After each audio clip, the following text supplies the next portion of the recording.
I didn't turn back to look. I just made sure I was like, you know what? The field dry, good. Get it out of here. Classy. I am classy like that. Yeah. I'm high class. I'm Upper crust? yes. I was gonna say that, but then I was gonna say like that would sound dirty. Trying to avoid, relations with crust at this point. Yeah. Yeah. Yeah, because we're a little bit more classy than that on The Rubber Duck Syndicate. Hey, we're getting this timing thing down. Yeah, I kind of set it up, so I was like, hopefully Daniel will connect with me on it to make sure that we got the timing right.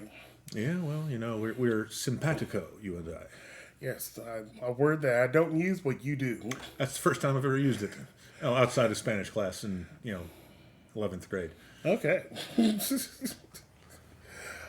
Welcome, everyone. Hey. Welcome back.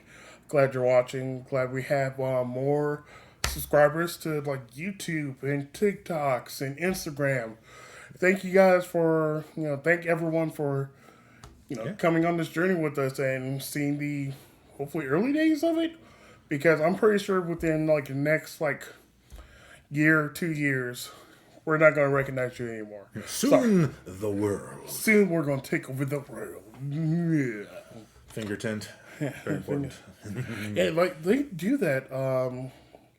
I think they teach like political, I guess, people to do that. They'll be like, oh yeah, if you do it like this, you seem like whatever, like you seem more like Mr. Burns.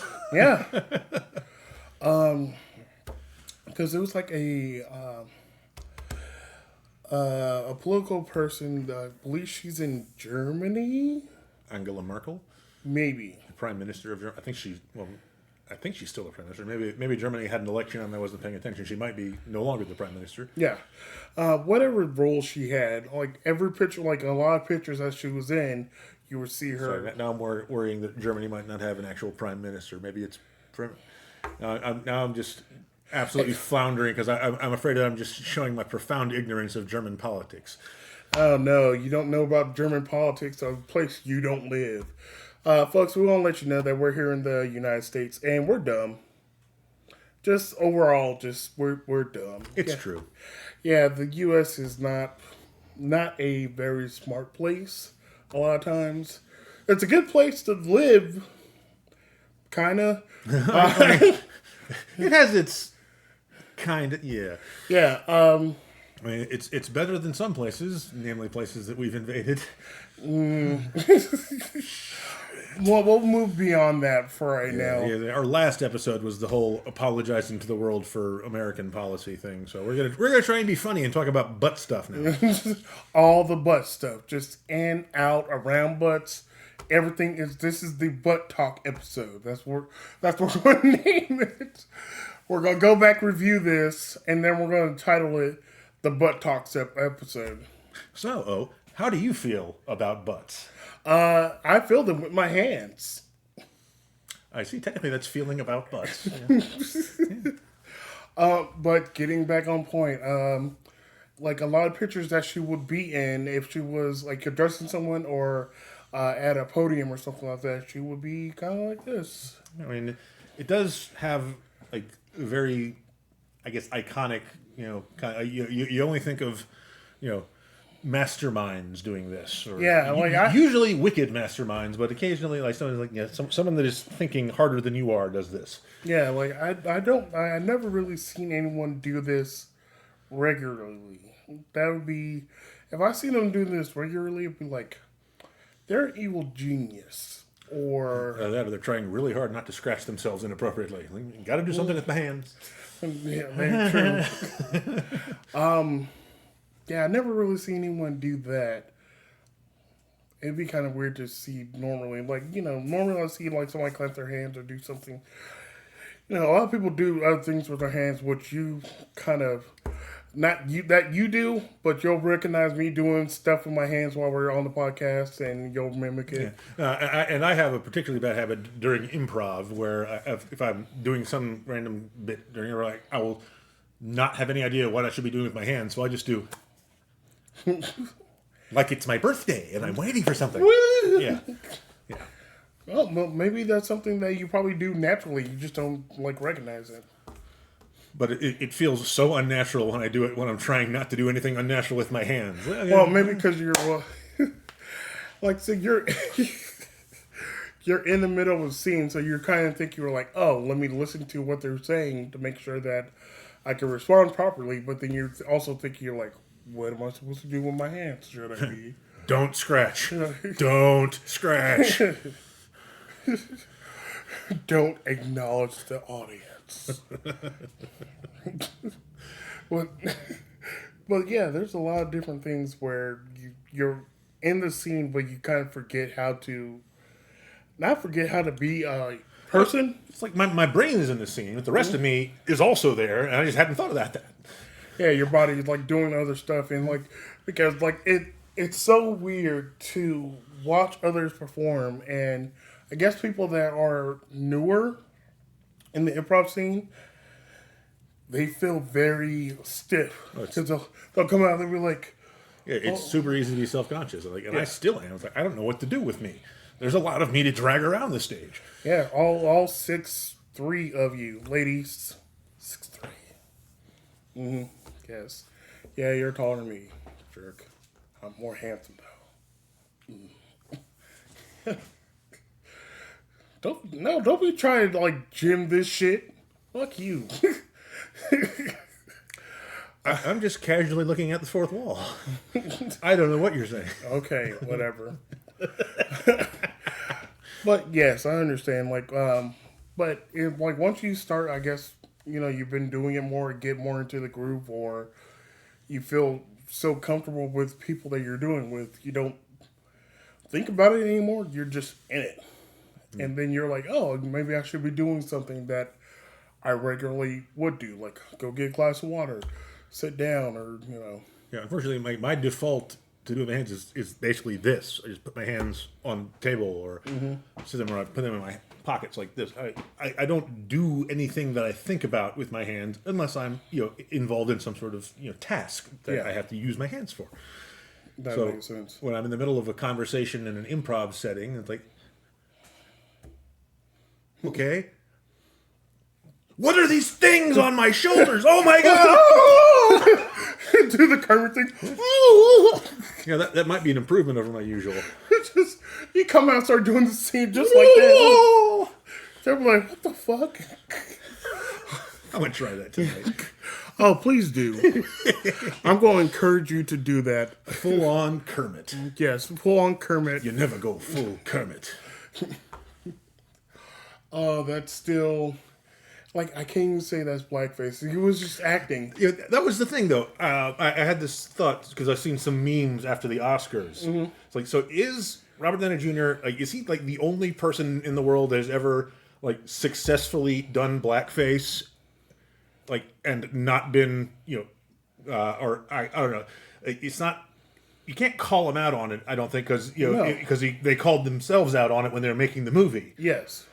And so it seems like he might be the only person to actually, successfully pull off blackface. Yes. And also, if you guys don't know, we're talking about Tropic Thunder, in case you're curious about that. Yes, a truly wonderful and poignant movie. Yes. But, say, typically, if you see blackface in other medias, people will get mad about it or outraged because they're like, oh, you're portraying a black person in a stereotypical way, which is not highlighted in a good manner. But all he was doing, he was playing an actor who was Australian, playing a person of color in a movie.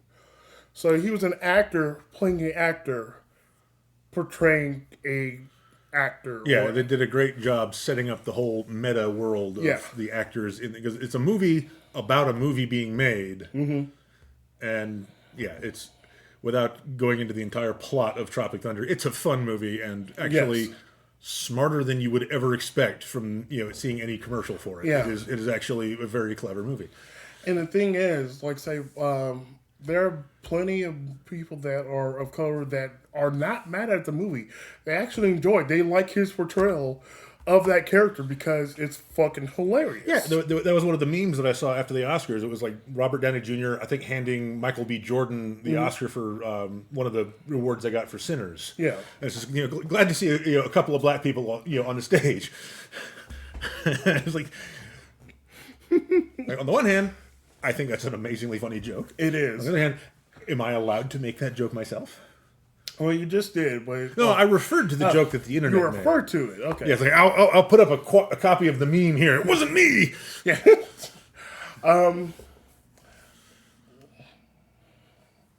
Yeah, I guess if you made the joke yourself, then, like I would be It would be at least questionable. yeah, I would question. I'd be like, Daniel, because like, as you know, folks, like we have conversations all the time, and if there's something that is questionable or something that is kind of off that I say or Daniel says, we will call each other out. Usually to a hilarious extent. Yes. To the point where you're like, hey, this is kind of funny, but also maybe... Yeah, never say that again. Yeah, never say that again out loud to other people in a area. But have you seen the memes where they put Robert Downey Jr.'s character from Tropic Thunder into other movies? So he was like, they made movie posters. So he was in Coming to America, Black Panther, Waiting to Exile, like all these different portrayals of black movies, and they like it was one of those like AI video ones where he just kind of moves to the next one, and I thought it was freaking hilarious. I was like, you know what, good on you, I love it. Now I want to bring up two things that were on the list. My phone's still in the car, but I remember it. Bloopers.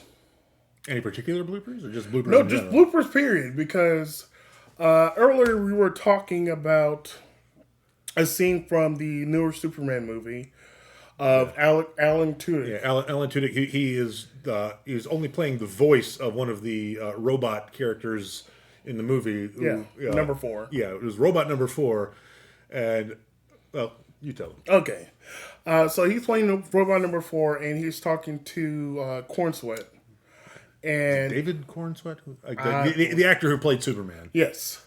So he's talking to him, and they had the line. He's like, "4." He's like, I would like to have a name." And Cornsweet was like, "4's a name." And then he comes back. He's like, "So is Gary. So is Gary. So is Gary." Which made it to the movie. Yeah, because it was such a good line that they left that bit in the movie, but then. There's been a behind the scenes, but I guess a blooper, yes, showing that actually was totally unscripted. Alan Tudyk would just threw that line out there, and so like immediately, or in the movie they immediately cut away to another angle. But if you were watching the behind the scenes, you can see the actor playing Superman absolutely like breaking and losing his mind laughing. Oh yeah, because it's a blooper, but it was also improv. Yes, because improv is lovely, folks. If you can take improv, if you have the money or go to like a improv jam or anything like that, please do it. But we're going to keep talking about bloopers because the lack of bloopers in movies and TV shows is appalling. Yeah, and especially nowadays because everything is shot digitally, and so the idea of not wasting precious film on wasted takes and trying to keep everything as professional and on point as possible is no longer really a concern. It's like as long as you get the shot you're going for, get the scene, the actors have no real there's no compulsion. It's not like stakes. Yeah, they're not putting anything involving like the production of the movie at risk. They're not costing any that much more money other than just like another few seconds for a take. Yeah, which depending on the production could be costly, but for the compared to when it was you had to pay like by the inch for film, it is nowhere near the same amount of concern. Yeah, because like when you think about the days of film and lighting and things like that, like you can now have it where like you're like, okay, we're shooting this thing in the daytime. for this whole production. Like, oh, now it's starting to get dusk. Oh, let's move inside to the building. We'll put some lights out, like outside this building, to make it look like it's daylight outside because they now have the better technology to portray that and continue shooting. But now, like say, like back then, you couldn't do that. Now you can.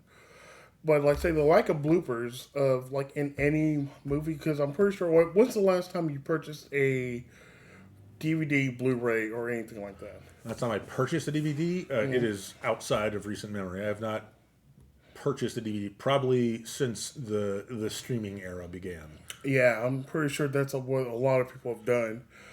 So maybe I'm just talking my ass because, on current DVDs, Blu-rays, 4Ks, whatever, maybe they do have blooper reels on there. Yeah, the DVD extras. Yeah, the DVD extras.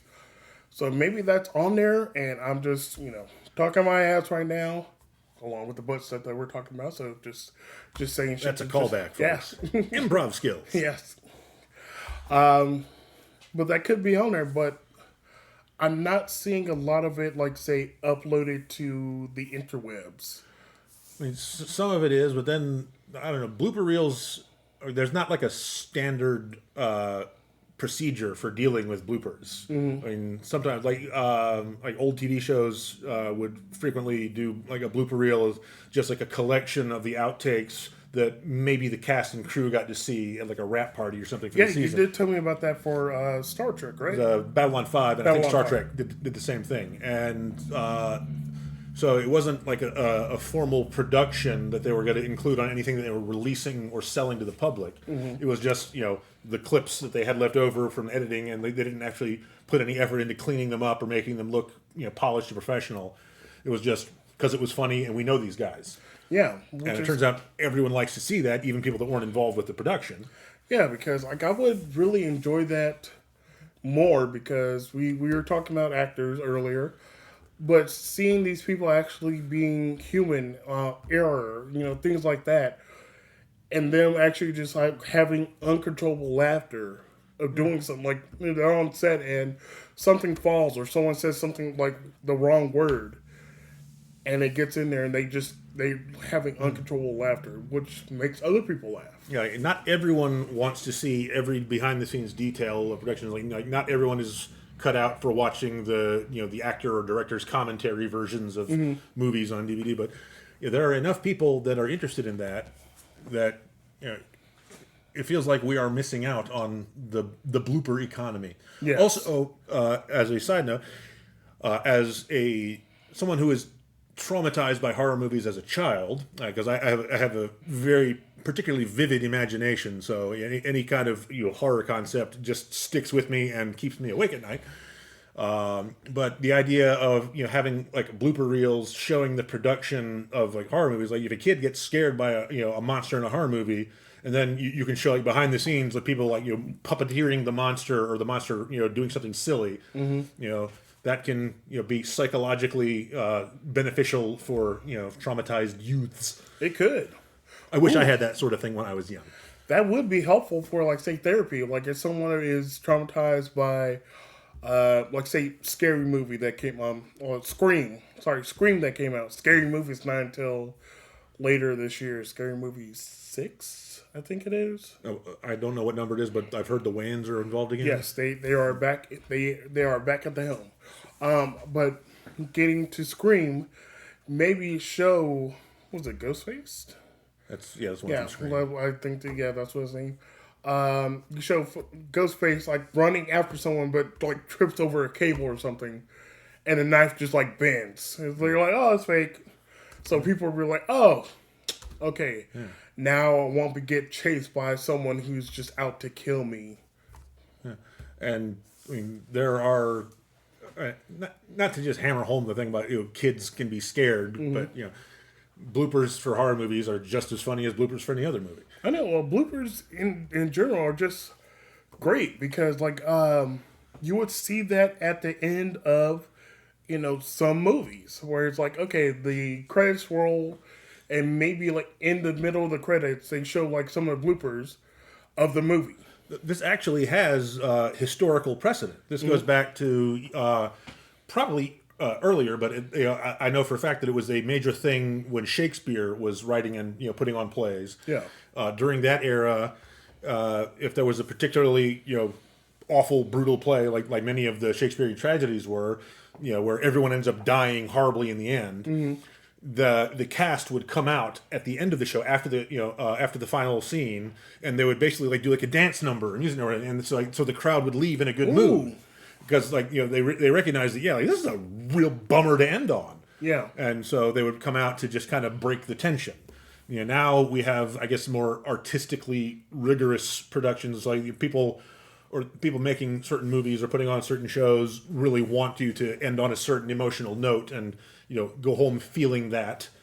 But sometimes you just want to tell the story and then remind everyone that, hey, we're just acting. It's all fun. We're okay. These aren't really my guts.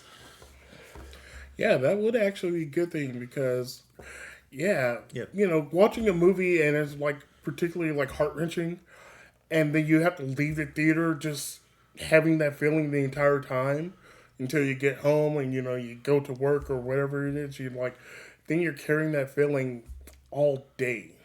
Yeah, of course there must be an upper limit to this because I feel like we're on track to get some horrible AI slot version of Old Yeller where he comes back to life and it's okay at the end.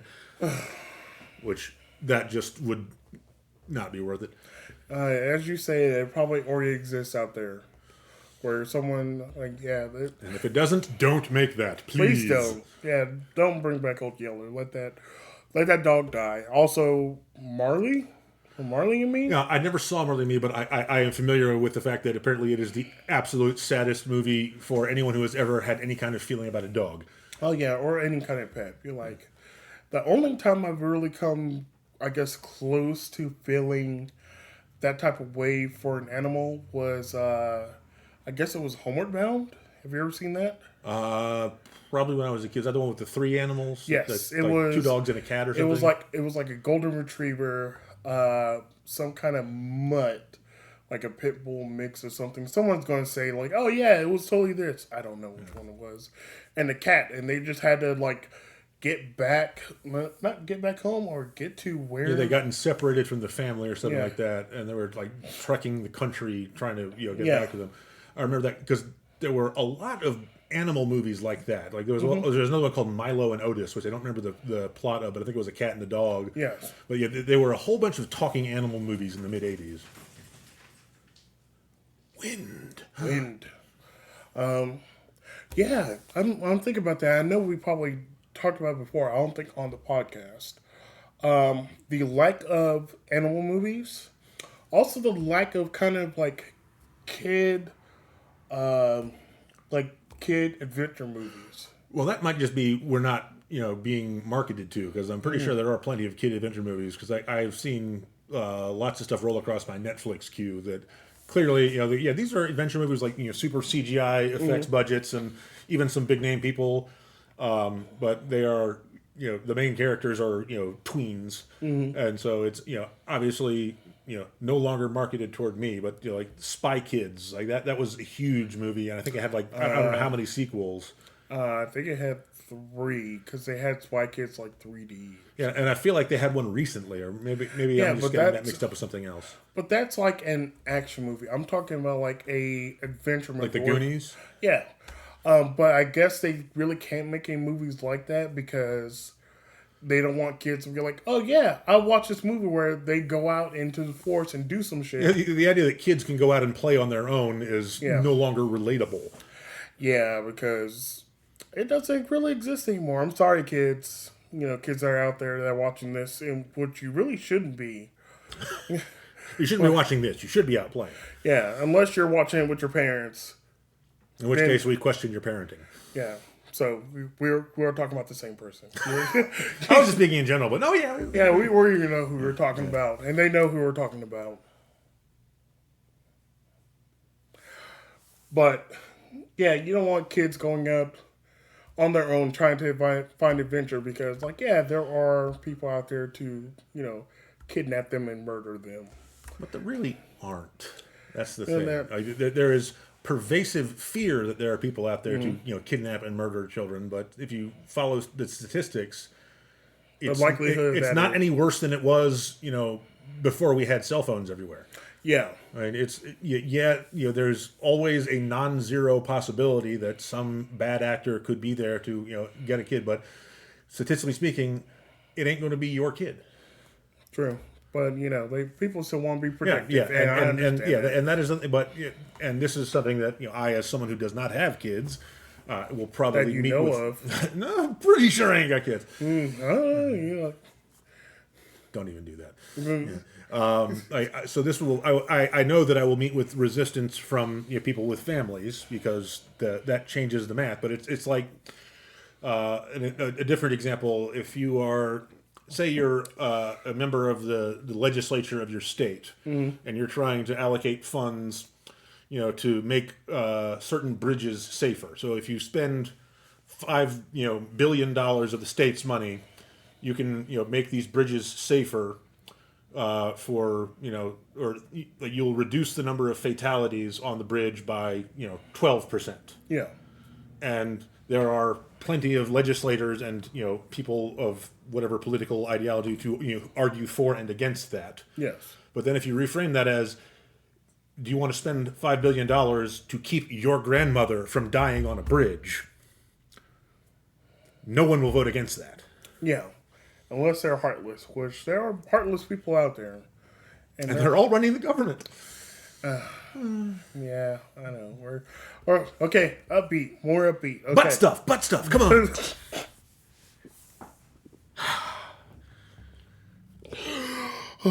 Okay. Wasn't that fucking funny? Just your enthusiasm about the butt stuff just made it... Why do butt stuff if you're not enthusiastic about it? No one wants lackadaisical butt stuff. Just phoning in the butt stuff. Speaking of butt stuff, did I tell you I had a gastroenterologist appointment a few weeks ago? Did you? Yeah, I did. Yeah, and was this a setup for a joke, or did you actually... No. This is not. It is a setup for a joke, but this is definitely a real life story. Okay. So yeah, it was fine. I knew what I was getting into. I knew what to expect. So there was nothing any super awkward. Stuff happens. Yeah, but then when I get there, you know what the most awkward thing that could possibly happen when you go to your gastroenterologist? Your pants fall down? No. Discovering that your gastroenterologist is incredibly attractive. So yeah, and I'm reasonably certain she was married. But and this is the joke. She didn't lose. I didn't feel a ring. I was about to say that. I knew you were going there too. It was like a train slowly moving toward a cliff. So, that's the butt stuff. I guess so. Okay, so bloopers. We should have the talk about. Okay, two other things. One I remember, the other one I just remember now. Guess what's coming back? Herpes. That's always been around. And I'll give you hints. So it's a very popular show.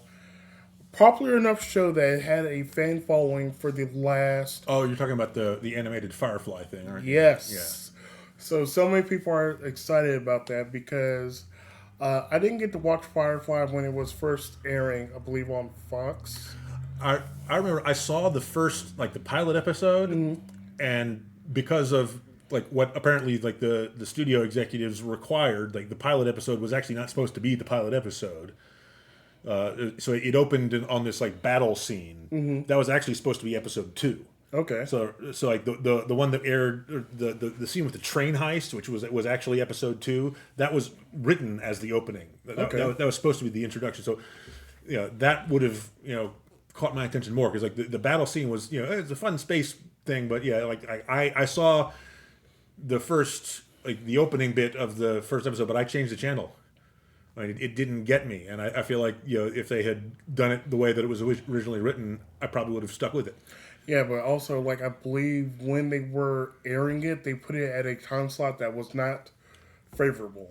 I want to say it was it's 9 o'clock or something. It was 9 o'clock on Fridays. Yeah.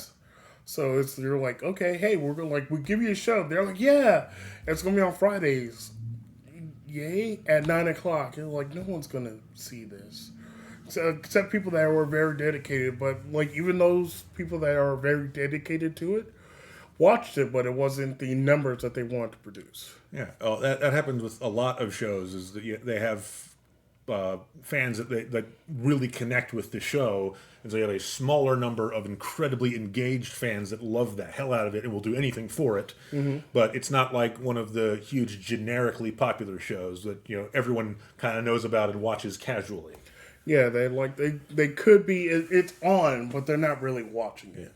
So it's like it's on in the background. They're like, oh yeah, like I watch.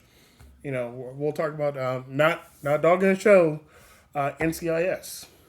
So that's one of the shows that like you can mostly I'll dog NCIS now. Like the first 10 seasons or so were incredibly good, and it started off strong, and like season 2 was an amazing. They took big swings in season 2, and it got really good. And for a long time, it was the best show on TV. Mm-hmm. But then they didn't let the show die. There was one season where like they were clearly trying to wind the show down. Like there was curtain calling. They had a bunch of like previous guest stars come on just for like random bits, just to say hi again. Yeah. And they had all sorts of like really heavy-handed foreshadowing that certain characters were going to die. Yeah. And then that character died, but then they had a new season. Oh no, it was just a bad heart attack. He's okay. And the show has been steadily trudging on as a zombie ever since. Yeah, so that's one of those shows that some people are still watching it because it's just habit to watch it at that time. But are they really paying attention to it? Maybe not. But like say Firefly was one of those shows that like they had a very dedicated audience to it, and they also have a great fandom because like a lot of people were mad that it got canceled and want to bring it back, which produced the movie Serenity, which is one of my favorite movies. It's really fucking fantastic. Yeah, it's good. It is not one of my favorites, but I do recognize it as pretty damn good. Yeah, like it. Also, it has Chiwetel Ejiofor, who has objectively the best name in cinema. Yes. Yeah, like that movie is like not in like I won't put it like as like my number one or anything like that, but like within favorite movies, I was like, yeah, I purchased it. I was like, yes, I like this enough to purchase, watch it again, and see all the behind the scenes stuff. But then, for a long time they were like, bring it back, and then people got not aged out, but obviously they got older. So then it became too late to bring it back. Yeah. It has to be a completely different story, completely different feeling for the show. Mm-hmm. But them doing it as a animated show is the smartest idea. Mm-hmm. Because you bring back all the characters, all the people can do the voice acting. They can sound whatever the way they want to. You're like, oh, sound like 20% younger. They're like, okay. Sure. Let me just tweak that. Yeah. They did the same thing with Babylon 5 a year or so ago. So Babylon 5 has, and it's not got nearly the same buzz that Firefly did, but they got most of the original actors from Babylon 5 to come back for another animated season, I think. Wow. I didn't know about that because, like... Yeah, it might not be out yet. Or maybe I just got sucked into the vaporware of the whole thing, but... Possibly. Yeah. But the not the strange thing about Babylon 5, one thing that I was told about Babylon 5 from, like, a friend before, and I think you also reset it too, was Babylon 5 was supposed to be just, like, 5 seasons. Yeah, it was they had a set amount. They were like, yeah, we know what, we want to tell the story over 5 seasons, and then that's going to be it. So they went through season 1 through like 3. They were like, okay, cool, we're mostly way through the story. Then when they started doing season 4, they were like, hey, wrap everything up because this is going to be your last season. They're like, what the fuck? And they're like, okay, well, we'll speed everything up. So they sped everything up, and they got the story that they wanted to finish. So by the time they ended season 4, they're like, okay, cool, we're done. We got everything. And they're like, hey, surprise! It's season 5. Yeah. And they're like, you bastards. Like, yeah, I don't know if that's just a sci-fi thing or it's more of a sci-fi thing, but there's a lot of sci-fi shows that had something like that happen. Like the Battlestar Galactica reboot. Mm-hmm. I guess a related thing.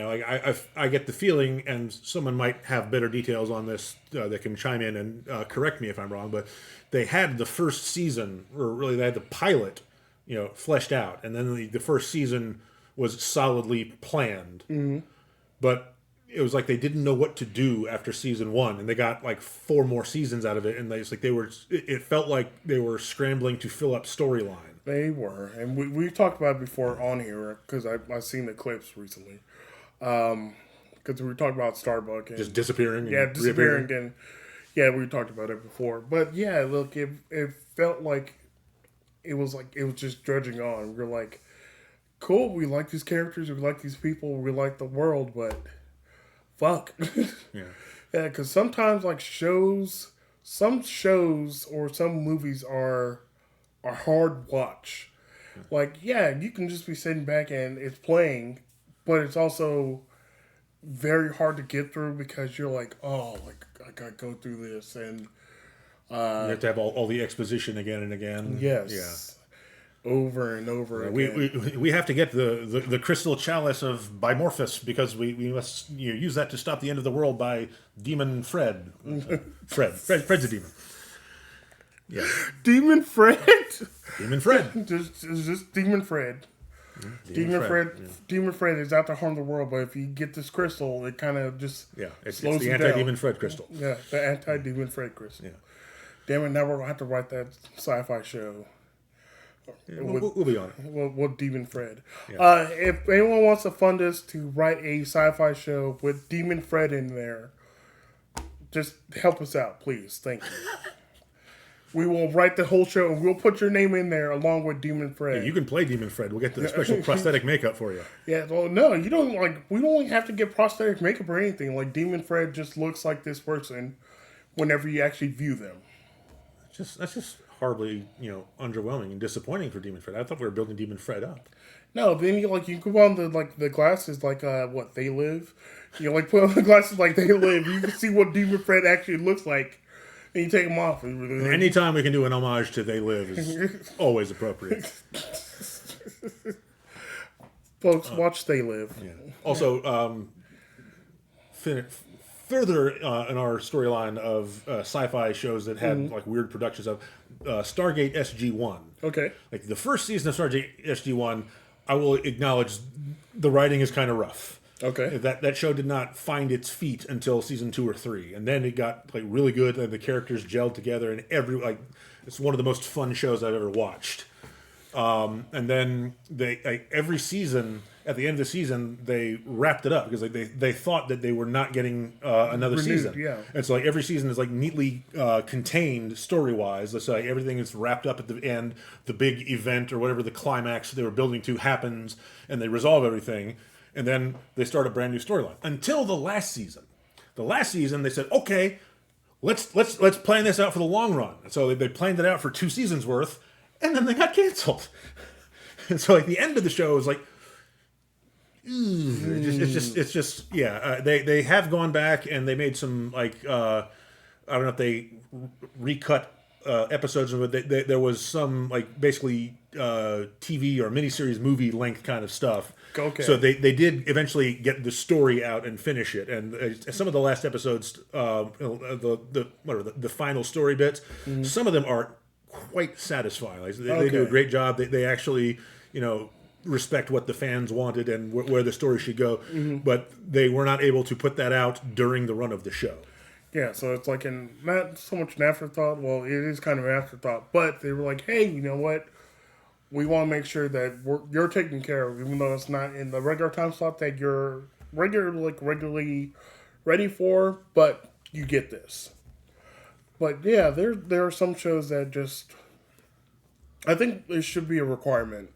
So if you're putting out a show, you make it so that it is, what we said, 5 to 7 seasons? Yeah, 5 to 7 seasons feels like the sweet spot. 5 to 7 seasons. So if you want to create a show, have it where it's going to just be 5 to 7 seasons. But it's going to be difficult because you would want the season to be self-sustaining, but still be able to carry on. But if you know for a fact that you're getting another season, you can spread the storylines out as long as you want, as long as you remember to come back to them and tie them off. Yeah. But the thing is, like, when you're doing TV shows, they don't tell you, like, oh, you're renewed when you're in the middle of the season. They tell you, like, oh, you're renewed, but it'll be like you're, like, in the third to last episode. Usually right after the main cast has bought a new house. Mm-hmm. It's, oh, you're canceled now. Fuck. Yeah, they don't, like, most of the time they don't tell them they're renewed until, like, say, the earliest, maybe they tell, like, oh, hey, you got enough buzz, you're signed up for 2 seasons. Or if you do get it 1 season, they're like, oh, well, you're renewed for a new season. Maybe 3 episodes before that season ends. Or, like, months after that season ended, they're like, oh, hey, you know what? You're renewed for another season. Keep writing, cast everyone. Or sometimes the network will cancel the show and drop it and sell the property to another network who will then pick it up, and sometimes it'll just be hugely popular. Mm-hmm. Like Lucifer. I think Fox put on Lucifer, and Lucifer, regardless of what you think of the source material, which is originally like... I think it was a graphic comic. Yes, it's Lucifer, the character from Neil Gaiman from Sandman. Mm-hmm. Who, and I didn't realize this until the show came on, who had his own title, had his own comic title. So basically, in the plot of Sandman, Lucifer just says, all right, I'm done with this, and like abandons hell and leaves and goes to live on Earth. Yeah. And then there was a whole comic series about Lucifer's time just not being the devil anymore. Mm-hmm. And I never read any of them, but that's where the character Mazikeen comes from, was in that. And so they made that show, and I had no idea that was supposed to be the same character, because I love the Sandman stuff. And then it doesn't matter anything about social show, because Tom Ellis, who plays Lucifer, is so just damnably charismatic. He could carry the whole show even if nobody else had any lines. He just shows up. Yeah. It's like there's no writing. He just shows up and just starts talking. Yeah, it's like he's like I'm here. I'm British. I'm the devil. And oh my God, it's like yeah, like sheer personality. And also the show is fun and well written, and the other actors do a great job. But Tom Ellis could just chew the scenery for 5 seasons, and everyone would be happy with it. I would be happy with it too. But I would say that shows should start just having plans to be like, okay, you're only going to be having a season for 5 to 7 seasons. That's it. Have all the writing ready. Oh yeah, I should mention. I can't remember if I just said it, but the reason we talked about Lucifer was that it was on Fox, and then Fox dropped it and went to Netflix. Yeah, and went on to Netflix, and then had a huge finish. Yeah, which I like. It's on my laundry list of shows to watch, but like added to that laundry list of like Netflix shows and ones that went on for too long. Fucking Stranger Things. I'm like, okay. Stranger Things was the right amount of seasons. Mm-hmm. But the production time was so long that the cast, which started out as middle schoolers, was well into their 20s by the time the show ended, and they were still playing high school kids. Yeah, they're supposed to be like, I think 15 to 16-year-olds. I'm like, motherfucker, I see you have a mustache. Yep, you have a mortgage right now. Like you can't. It's like, I think some of the characters actually or some of the actors actually did like get married or something. Oh yeah, it's like, okay, yeah, you're supposed to be teenagers, and no, you got a family now. Okay, yeah, because I think Millie Bobby Brown, like by the time the 5th season came out, I think she was already married for a year at that point, because like at that time I think she was 22, 23, maybe even 24. Because most of them were in their early 20s now when that happened. But that was one of the shows I was like, everyone got caught up in the first season. Because it was great, because it gave you that element of kids going on adventure. Yeah, it had all the nostalgia bits for the older audience. Because this is this is just like what I remember. And then it had all the stuff that made the things we were nostalgic for good in the first place. Yes.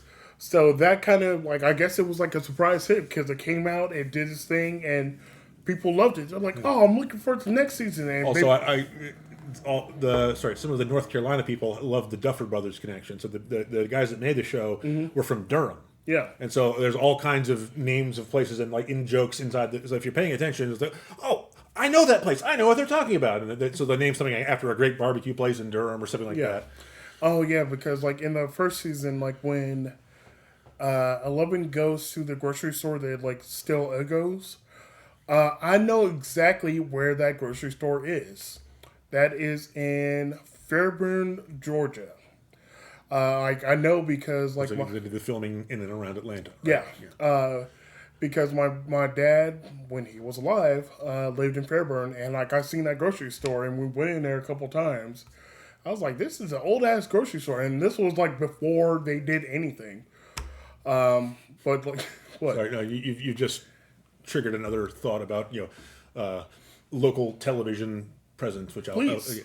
no, finish your thought. No, that was it. Okay, Like all right. it was an old ass grocery So store. there's another show which was on Cinemax. It was called Banshee, which is actually a really good show. There's a lot of gratuitous sex and violence in it, so be warned with that. But if you are at all a fan of those things, there's also lots of like really just kind of like deeply emotional stuff and a lot of just fun storytelling and great characters. The main character is played by Anthony Starr, who we all know now as Homelander from The Boys. Yes, And he's Australian too.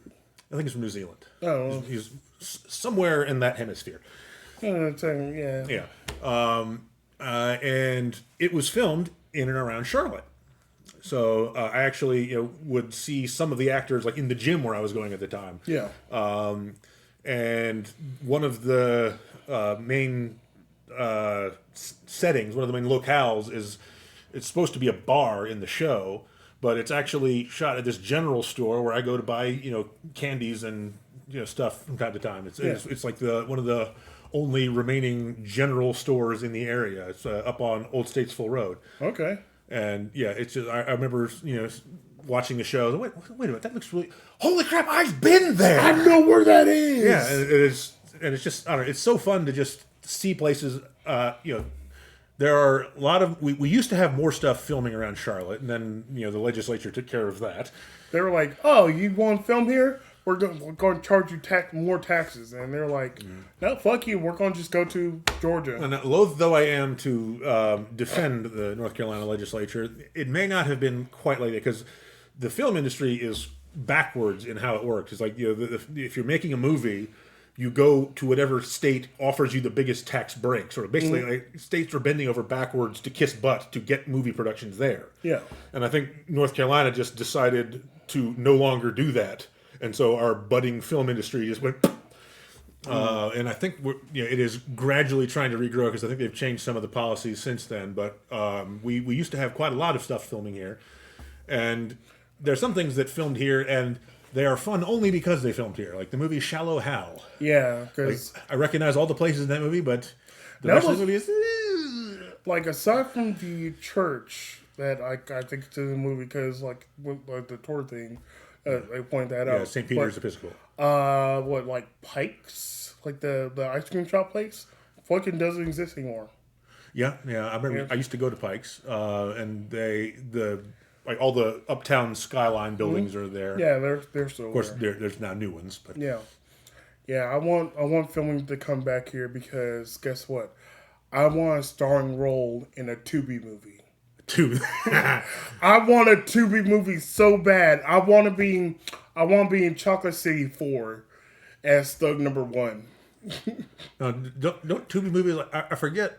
I don't actually know where they open. I don't know. Production. Yeah, but it's clearly they have a lot of let's say economically priced productions. Yeah. Bang. Ugh. They have some phenomenal movies. Like Tubi actors out there, I know you were doing your best with what you had, but also, how dare you? Bang! They were actually like instead of just pulling the trigger and just like doing the action, they would actually say "bang." Keep it in the film, and they're like, oh, and then they would cut to a different actor than the one that was shot at falling over for the stunt. Yeah. If you see the pregnant women on there, it's fucking hilarious because they don't get like the pregnancy, like I guess like little strap thing that it's like a shirt stuck under there. It's literally that. It was t-shirts just tucked underneath. And you can see like the shirt tail of one of them. I was like, you guys can go to the store and buy like a $2 ball. Something. So if you're listening, Tubi executives, we are here in Charlotte. where we have fertile ground for filmmaking, and you have two budding writer, actor, producers here. Oh, yeah. We will make you a phenomenal Tubi movie. We'll make you that sci-fi movie with Demon Fred in it. That's our plea. Please come to Charlotte so we can make our sci-fi movie on Tubi. And there will also be a significant plot line about a young black woman coming to find herself professionally. So are we catering to Tubi or Hallmark? Yes. Okay. You know what? I guess we should. The Venn diagram overlap. Like there is a very profitable sector right there. Ooh, the Hallmark Tubi movie, the Hallmark Tubi crossover. Like, I can imagine this. It's like, powerful urban businesswoman who has like a horrible breakup because her man is a cheating scumbag, and then she ends up in a quaint Christmas village in upstate New York. Yes, because that's... We're saying this like it's not something that someone is actively writing right now. Oh no, they're like those Hallmark movies make, I guess, so much money. They got just a station for those movies. Period. It's not Hallmark, just a Hallmark like Christmas movie. Yeah, it is, and as it's trivializing to say it's the same movie over and over again. But it is the same movie. It's almost identical plots, and they've found this formula that is this heartwarming, feel good result, and they have capitalized on it, and they keep making movies, and they keep being successes. Yeah, because it's like the plot of it most of the time is like, I'm a successful person, and I don't have time for love, but I need to go back to my hometown in order to celebrate Christmas with my family. Oh no, I've ran into this person, my ex-boyfriend first love who runs a Christmas tree lot. Yes. Or I've ran into this very artsy or country person that just captured my heart, and now I'm going to give up my city life for this. That's what it really is. Yeah, like we've pretty much covered 90% of the Hallmark channel. We covered we're lower down. We covered 80% of the Hallmark movies, and we can write better ones if you contact us here at the Rubber Duck. Now, I would love to just have this like sleeper Hallmark, like it's a Hallmark Channel movie, but it involves like an alien invasion. Like, it just goes like way over the top, and nobody's expecting it. And it's a Christmas breakout hit. Yes, we're going to write that now. You know what? We're going to end the podcast right here. We're going to write that Hallmark alien Christmas movie right now. Let's do it. You heard it here first, folks. All right. Bye. Folks. They're like, oh, you got your... Okay, that's cute. That's really usually. Let me know when it launches. I'll like and subscribe. By the way, like and subscribe, folks. Yes. Yeah, we have to say that. Yeah, like, subscribe. Dirty. Like, subscribe, hit buttons, hit bells. Do dinglings and things like that. Remember us. Remember me.